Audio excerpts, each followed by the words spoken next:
Alright, today we're going to cover how to bail from a losing battle, how to escape from a fight that you know you are going to lose. This is something that doesn't it comes up at all levels, whether you're a solo pilot flying frigates or you're flying a solo battleship, or even in fleet fights, how to get your fleet safely out of an area that you don't really want to be in, or you're hemorrhaging ships, uh, your logi isn't holding, your tank isn't holding, people are just dying left and right. I'm going to cover a solo PvP example here, and hopefully it'll help you in your own PvP ventures. So I started roaming around with the Hookbill, as always, and um, I came into the Avalon system here, and I'm just gonna start playing the video. So I see a Tristan on scan. He's in the novice, so I choose to warp to the novice. I want the fight. I kind of thought that he was going to run, but there's a couple of things I'm doing here. You'll see right here, I've already preheated all of my mods. What I just did here with Dscan was I set it to 1 AU. That's close in, and what that'll allow me to do is if any new people come into the system, uh, I can see if they're coming to this plex or not. As soon as I land on the gate, I uh, slide the gate, and then I decide to preheat everything else just in case he happens to be a Kite Tristan, which I thought of after the fact.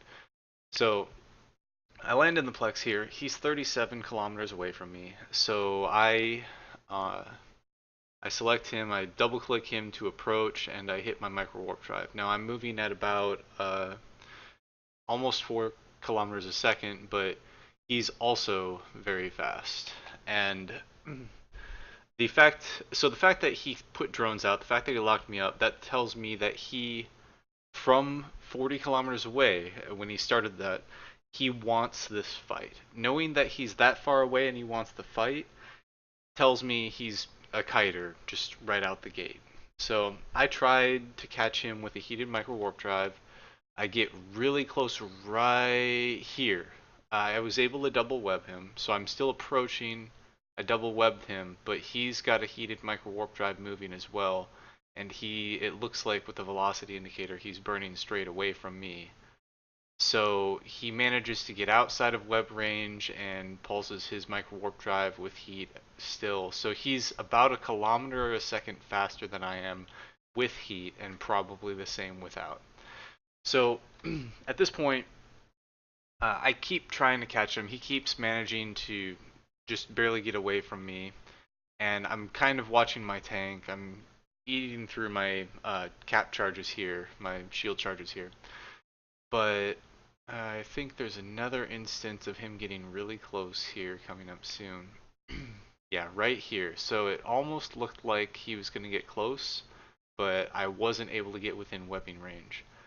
So I've already burned, like, I'm not managing my heat very well in this case because I'm eating up a lot of mid heat trying to keep my tank running, and I keep trying to use my micro warp drive with heat to catch him, but at this point I can't heat it anymore or I'll burn it out. I pretty much know that.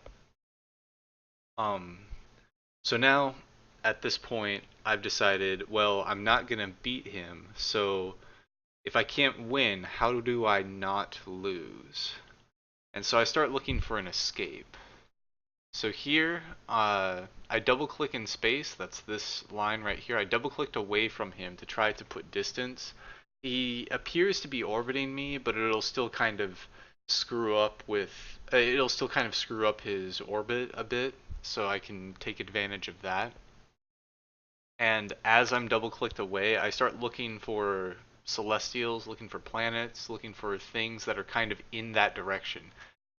I need to be very fast with this because his ship will adapt to my change in velocity, my change in trajectory very quickly, And this range that I'm starting to pull, I'm 23 right now, 1 second, 2 seconds, 26 kilometers away. A Tech 2 Warp Disruptor has a range of 24 kilometers. A Tech 2 Warp Disruptor with heat is 28. So I know that if I can get outside of 28 kilometers, I'll be free. So that's what I'm looking for here. I want to align out as fast as possible, and the second I'm outside of that 28, I should see this warp disruptor indicator drop. Now, I hit 28 right there, it drops, but he hits me with a heated cycle, and I'm still not fully aligned yet, so I didn't expect to warp off right there. But the important part right now, the important thing I'm looking for right now, is to make sure I'm aligned and to abuse the fact that he's orbiting me. Because just like I showed you in the video with the Punisher and the Jackdaw, slingshotting, this is reverse slingshotting. I'm trying to slingshot a guy who's orbiting me rather than, uh, well, it's not really reverse slingshot. It's the same sort of thing, just with a different effect. I'm trying to get further away from him rather than closer to him. So, I, on a hope and a prayer, I double click to align to this cluster, and right here I've heated my micro warp drive. I'm trying to use my armor reps too, but I'm capped out because of all of the micro warp driving I've been doing, and because I let the ancillary shield booster cycle. Now, my heated micro warp drive starts giving me the extra speed, and you'll notice here that my my speed jumps up to about 3700. Remember, my top speed is like close to 4K. He's orbiting me at 3 kilometers a second. He's orbiting me without heat. So again, going back to that comfort of orbiting a target you've got disrupted. He's banking on the fact that he can just hold me like this indefinitely and chew me apart with his drones, which he is. But I've heated my micro warp drive. I'm aligned. I right click and I'm hovering over that warp to within, waiting for that indicator right here to drop. And boom, boom, right there. Right there it dropped. He's 30 kilometers away from me. So all I do, warp to 0, and I get out. Called GF and local.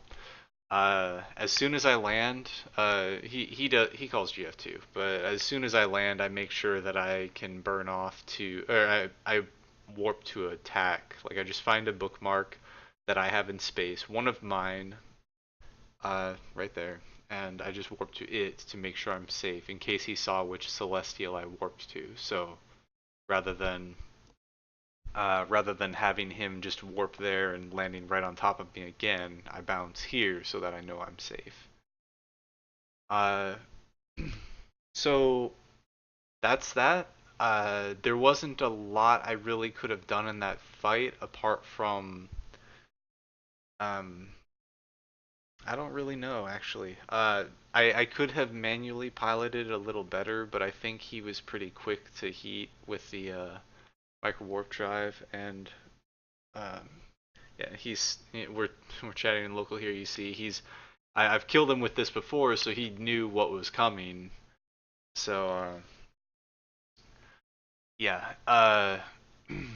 that's kind of it. So to kind of recap, going back to the beginning here, I I went into this solo engagement. I tried to take the fight. I couldn't take the fight, so then I looked for a way to bail. Bailing is it differs depending on what kind of a ship you're flying, what type of a fight you're fighting, and what kind of an enemy you're fighting. If you're flying an afterburner ship, like an afterburner frigate, and you're fighting a kiter, you're probably just going to die. Um, the only thing you can really bank on there is if the enemy is orbiting you at a very extreme range, and they happen to be like just automatically orbiting you, not like manually watching their ranges. In which case, You can do what I did here and just double click to a celestial to align to it and wait for the target to get at the furthest point behind you in that orbiting pattern. And then you just heat your propulsion module and do, do what I did here. You just pray. Uh, and that's how you manage. That's usually how you manage to escape kiters. Like what happened here with my micro warp drive fit ship, it's the same thing. It's just a much more fast-paced version of that same thing. Uh, if you're in a so that's the kiting opponent. That's how to escape a kiting opponent, ideally. If you're fighting an opponent that is a brawler, and you happen to have a speed advantage on them, like you're both scrammed and webbed, but you happen to be moving ever so slightly faster than them, you want to look for a celestial that is on the opposite side of you from him so that you can double click away from him and take advantage of the range gap you've already established and hopefully manage to get outside of that 10-kilometer scram range. Because if you can do that, you can just warp off. So that's kind of a high level way to high level overview of how to bail from a fight you know you're not going to win, or how to bail from a losing battle,